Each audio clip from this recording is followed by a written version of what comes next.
हनुमान् श्रीपदो वायुपुत्रो रुद्रो नघोजरः अमृत्यवीरवीरश्च ग्रामवासो जनाश्रयः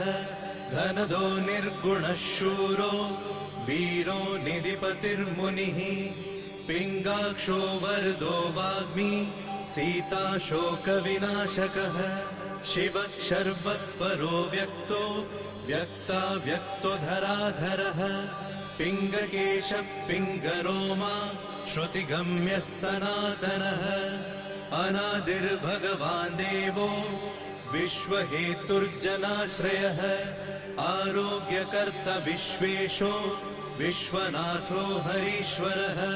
भर्गो रामो रामभक्तः कल्याणप्रकृतिस्थिरः विश्वम्भरो विश्वमूर्तिर्विश्वाकारश्च विश्वपः।